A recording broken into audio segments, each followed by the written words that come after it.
So our next presentation is STEPNC ISO standard implementation, and this is going to be Jim Kosmala, VP of Engineering Technology at Okuma, and David Odendahl, sorry for butchering that name, I got it, okay, Associate Technical Fellow of the Boeing Company. So why don't you guys take the stage? Are you both mic'd up? You're not, do you have a mic? Okay. You guys are all good? Okay. Yeah. You got a clicker? Clicker. That's a clicker. Okay. Well, good afternoon. I'm Jim Kosmala, Vice President of Engineering for Okuma. I also like to introduce David Odendahl, Associate Technical Fellow at the Boeing Company. This afternoon, David and I will co-present to you some recent activity with STEPNC. But before we get started, I'd like to thank you all for coming here today. I'd also like to give a special thanks to Tori, like Colin, for scheduling us shortly after the F-18 Super Hornet Chief Test Pilot from Boeing. We don't have an F-18 Super Hornet, but we do have an ISO standard. How's that? Which kind of leads into our first slide. First and foremost, STEPNC is an ISO standard. It's not a Boeing thing. It's not an Okuma thing. It's an ISO standard. And you've heard the word STEP for over a decade in the CAD world. It's the same STEP file, only for CAM, CAD-CAM transfer, moving from the CAD into the CAM and machining area. Implementations of the STEPNC ISO standard, such as Step Explorer, which we'll show you today, can act as a universal CAM translator similar to what MT Connect does for data transfer between machines. STEPNC ISO standard is a 10-year international effort designed to replace the old G-code standard with a modern associative language that connects the CAD design data used to determine the machining requirements for an operation with the CAM process data that solves those requirements. So clearly, being a 10-year international effort, we can't possibly touch all aspects on it in 25 minutes. So we're hoping you walk away remembering three things. Number one, that STEPNC is an ISO standard. Number two, it can be used as a collaboration tool like MT Connect for transferring files between different CAD-CAM systems.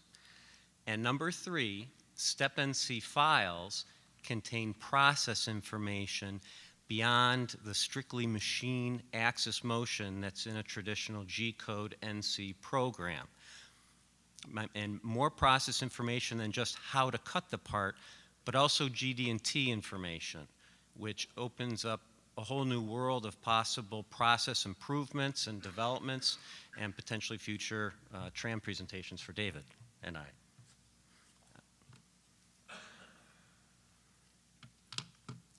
So with that, I'd like to touch on, as I mentioned, walk-away item number two. Remember, number one, it's an ISO standard. Two, collaboration tool like MT Connect, but for CAM.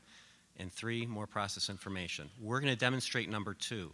It's also being demonstrated every day down on the floor in a titanium cutting demonstration.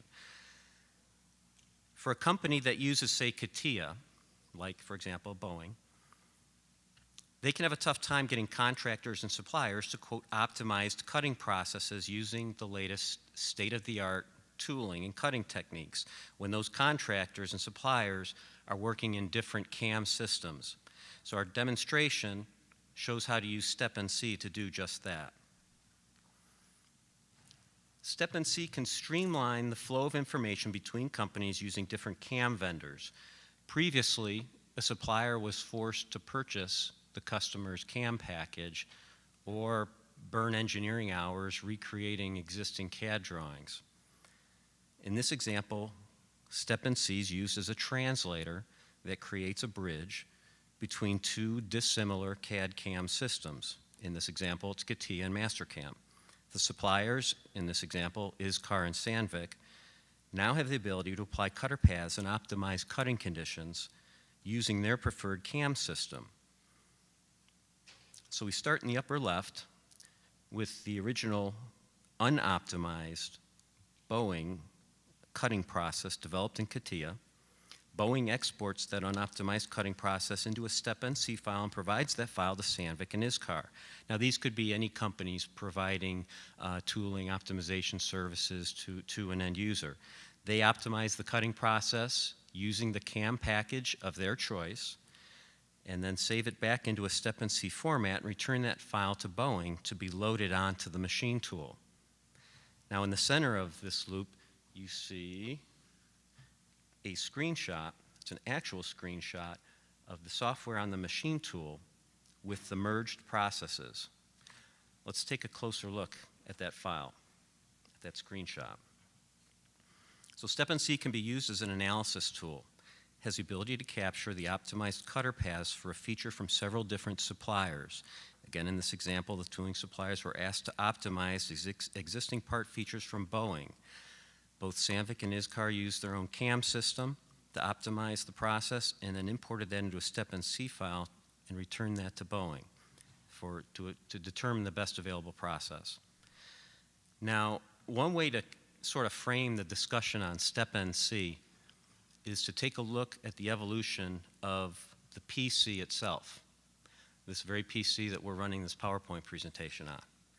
In the early days, we programmed these microprocessors in binary assembler, ones and zero, binary assembly code.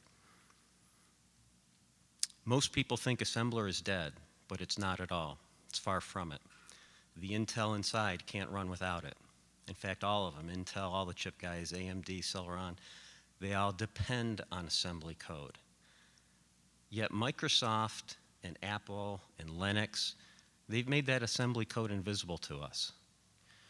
When we wiggle that mouse, Microsoft flushes assembly code to the Intel inside, assembly code that we never see.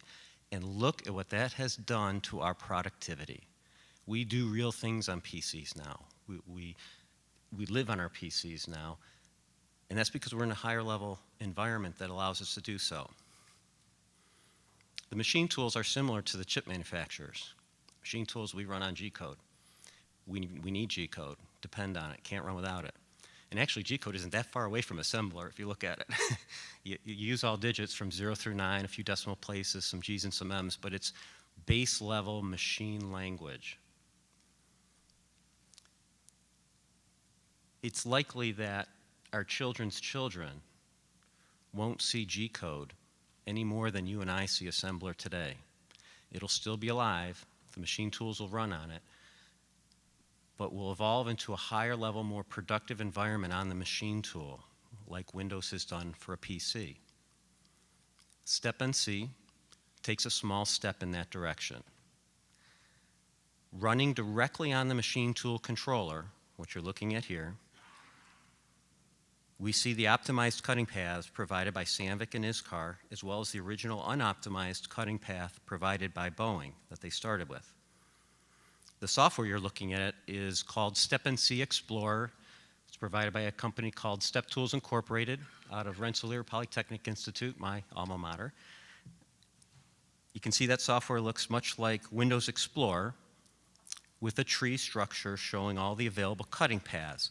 And there are check boxes that you can check and uncheck to turn different parts of the cut on or off. So, for example, you could use on certain features of this part that David will get more into, you could use the optimized Sandvik process on one cut to do a couple pockets. You could use the original unoptimized Boeing on another section, and then check the boxes for the optimized ISCAR process on the remainder.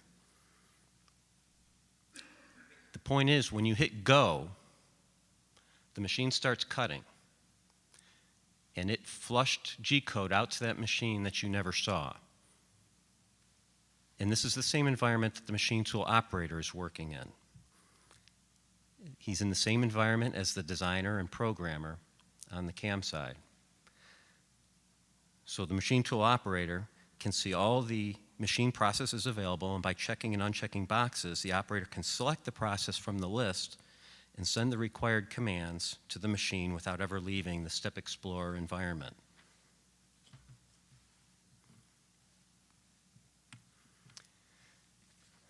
So with that, in a slight flying over 30,000 feet on STEPNC, It adheres to an ISO standard, and so CAM companies can easily provide an app to import and export STEPNC files just like they do for the standard .stp step file in the CAD world.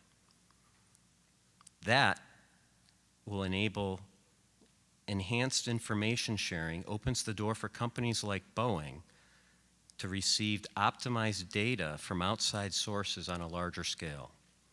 Commercial aircraft typically taking 5 to 7 year cycles from program start to first delivery. Developments such as STEPNC can greatly minimize the time between the design table and the machine table. One last important point before I turn it over to David is that you'll see in the titanium cutting demonstrations that we did, we had significant reduction in cycle time and improved tool life. Those improvements did not come from STEPNC.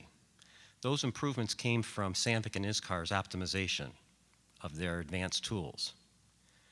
STEPNC enabled them to do that in their preferred CAM package and then export it back out in a STEPNC file to Boeing so they can have one contiguous file of all the processes together.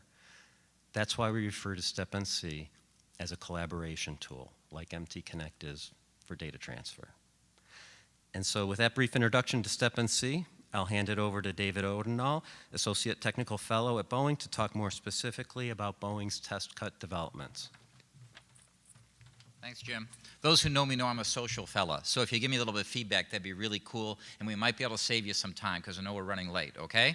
How many people here kind of understand what Jim was talking about? Feedback is good, it's important. Thank you. If you feel that way, don't be shy. Cool. So I'm going to elaborate on it just briefly, right? Moldy, here's Moldy, our test part, right? Moldy's a sort of a part that we've been playing around with for a while to try to represent what would happen in what a part would look like in tool of die or mold making, right? That's kind of why we did that. We wanted to see how this sort of part would work. Being aerospace, we made it out of titanium. We had some titanium laying around, so we made it out of titanium, right? Made the whole thing more interesting. The cutter guys liked it because they'd rather play in titanium than aluminum, right?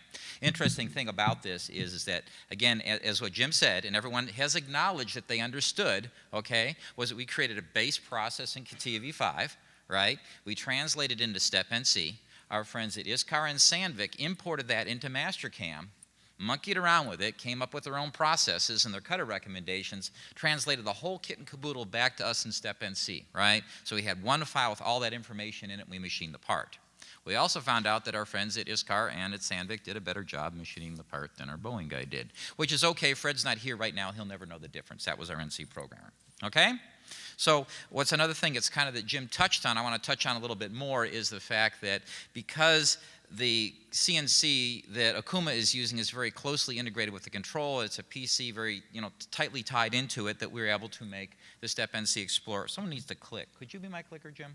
Because they usually won't let me have a laser because I'll play with it, okay? So the deal is, right, it was really nice because the CNC is integrated to the machine. We're able to get really tight coupling between the STEPNC Explorer and the machine, right? And our friends at Okuma supported all the machining of that.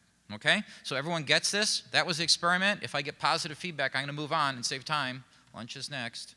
You're doing not as well, but I'm going to accept that. Okay, so click, please, Jim. Let's talk about what else we might do with STEPNC. What could we do if we had that high-level information, the low-level information, the cutter information, the fixturing, the tooling, all that stuff in one standard file, right, that wasn't locked in one given supplier's proprietary format, right? And we could use that as a collaborative tool, right? We showed one thing that you could do, right? And then what also if we could share between CAM suppliers, and what also if we could share with 3D software suppliers, people who have specialty niches as far as toolpath generation is concerned. And then also, what could we do if the CNC machine tools themselves could accept that CAM data, right? Not just M&G codes that'll go here, go there, right? And have that information available to the CNC itself, right? So what could we do? We're going to talk about that. Click. So one thing that's really important to us folks in the airplane business is we have this incredibly long product life cycle, right?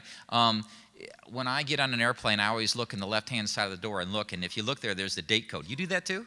Yeah, it's cool. So you look inside and see how old your airplane is. It's pretty neat, right? Lots of airplanes flying out there that haven't been made by Boeing in a long time. We quit making 757s, I think, 15 years ago, right? Well, we've got this issue that if they need a part for their airplane, and it's been out of production for 20 years, we can't say, sorry, you know, the 87's a nice plane, you should buy one of those, right? I mean, we'd love to sell you a new airplane, but the reality of it is we have these incredibly long support life cycles, okay? Under the standard way that things are done nowadays, right?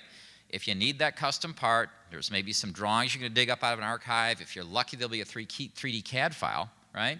But you're really out of luck when it comes to the process. You've got to start back from scratch in order to generate a whole new machining process from scratch. The machine it was built on originally no longer is probably available. I can almost guarantee that the CAM system's no longer going to be working, right? So the idea of if we archive in a neutral STEPNC process, then we've got a really good starting point when it comes to making a part 30 years down the line. Does that make sense? Feedback and I click the slide. Okay. All right. Okay, so another thing that's important to us is work sharing, right? There's a lot of reasons that we insource and outsource work, right? Sometimes we'll insource some work because we want to get a little more control over the manufacturing process. Sometimes we'll outsource that work because we want to save some money or have some other reason for doing that, okay? So typically what happens, any NC programmers out there? So there's some poor oppressed NC programmers out there, and what happens is a bid package will come to them. You guys nod to me if it's true. I can't see too well. I can see a couple of you, right? And so someone will drop a big package of drawings on your desk, maybe if you're lucky some CAD files, and say, I want you to tell me by Friday how long it's going to take to program these parts and how much it's going to take to machine them, right? Fair? Right? That's what happens, right? Unless you've got the same CAN system that the part programs were originally written in, that's all you got. That's all you got to work from. So the poor oppressed NC programmer makes a conservative guess as best as they can, closes their eyes, drops it on the boss's desk, right, and hopes that they got it right, okay? Right? And then what happens is if you actually get the work, then you've got to redevelop that manufacturing process from scratch, right? That's how it works. That's how things go on right now. Unless you happen to have a compatible CAM system, and most of the time you're not going to have that. So in a future scenario, right, instead of them dropping drawings or a 3D CAD file on your desk, right, you'll get a STEPNC file that you can import into your CAM system, right, and you can look at it, you can look at the process and say, that's right, that's no good, I'm going to change it this way, right, because you guys can never agree on how to machine anything. I know you all very well, right, and it short circuits your bidding time, right? You're going to bid faster. We're hoping you're to bid more aggressively, right? And we're hoping you're going to make less mistakes. And when you get the work, there's less work for you to produce the part. Make sense? If I get feedback, I'm going to move on because I can talk. I talk a lot. Okay, so adaptive control. A little more feedback. Who out here? We're good on time. Who out here knows what adaptive control is? We've got a couple there. I got a light burning in my eye, right?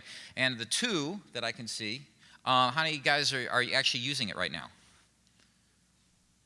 Yes, we're down to nothing or we're into shy? Yes? Okay, so adaptive control, and the idea is that you put sensors on the machine tool. Sometimes those sensors can be really simple as a horsepower meter, right, to see what the spindle load is, right? And the idea is that if you look and see the spindle load is really low on the machine, right, that you go ahead and accelerate and accelerate and accelerate and accelerate, and then you slow down when it starts to load up, right?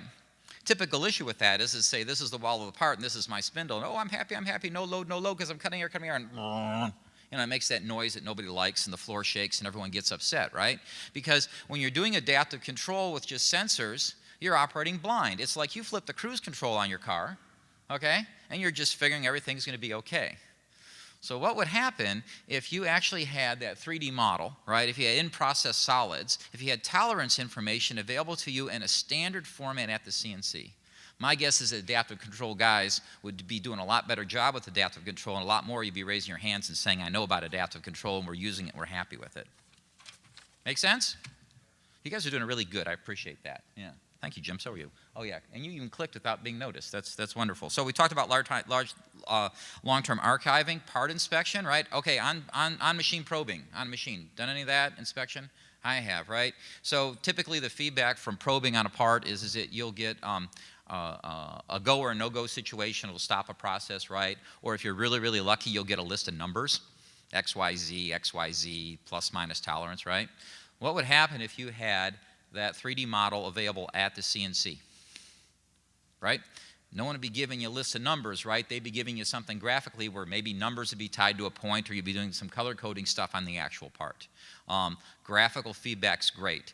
If you want to hear war stories from me, I got 30 years in the business. I can tell you stories about that. We could exchange war stories sometimes if you want to. But again, we as human beings think graphically. Having that graphical information at the CNC is a powerful, powerful capability. Closed loop machining, adjusting machining processes based on what's happening at the machine, collision avoidance, all this stuff can all be enabled by having a rich set of neutral data at the CNC machine tool. And I'm betting that some of you guys have thought of some things already that I haven't mentioned. And that's cool and that's good, okay?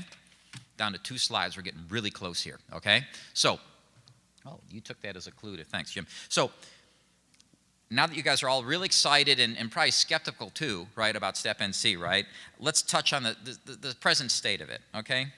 We've been messing around with this for over 10 years, and we really haven't found any real issues with the STEPNC's data standard, which is technically ISO 10303-238, okay? As Jim said, the demonstrations that we've done here at IMTS have shown a 15 to a 30% improvement in machining time. The collaborative environment works. We're able to use the infrastructure to collaborate, and the collaboration works. That's cool. Another sign that I see is that machine CAD technology is improving. The more data we have, the better equipment is, the more we can do with it. I see that as a real positive sign. I can say that Boeing is right now implementing a production implementation of STEPNC. So we're seeing some really good motion in that particular direction. Okay, click. Oh, wow. So I'd just like to take a moment to thank all the folks who participate. First of all, I'd like to thank OMAC. OMAC is the Organization for Manufacturing Automation and Control. It's a consortium of technology suppliers and end users that get together to look at the technology that's out here and to come together to create common solutions that work for everybody. So they were the enablers for this whole thing. I'd like to thank our friends at Boeing, you're welcome, for their participation in this, right, we worked on this. Our friends at Okuma, who provided the machine tools and a lot of support and machinists for this, okay. Our friends at ISCAR and Sandvik, the cutter manufacturers, who were completely on board with this and participated and did not fight with one another during the process one bit. It was a wonderful thing to see. What? Yeah, we provoked them a bit, but they didn't bite at all, right? So, thanks to everybody who participated. Making changes is really, really hard. And what's really, really even harder is trying to change infrastructure. And that's what we're doing right here, right? We want to shake everything up, right, and get a little bit. Let's get past the 1960s when it comes to data, shall we? Okay? So hopefully you'll be, we're going to be available at 11 o'clock in the Okuma booth every day for the rest of the show, where we're going to be machining moldy. You get to hear me babble on some more about it, okay? We'll be doing some live test cutting of the part. Again, that's in the Okuma booth at 11 o'clock every day. You can also visit the Okuma booth, and they will machine your face there, okay? That's a really cool thing to have your face machined. If you're wondering what that is, you should probably go up, okay? And then at 3 o'clock every day in room S103-E, okay, we're going to be having the experts in STEPNC, and the participants in there will be around, and we'll have a little presentation and a chance for conversation and argument, okay? STEPNC is a data standard. It's a way to facilitate communication and get us out of the Stone Ages, okay? It's coming, so come on along with us. Thanks a lot.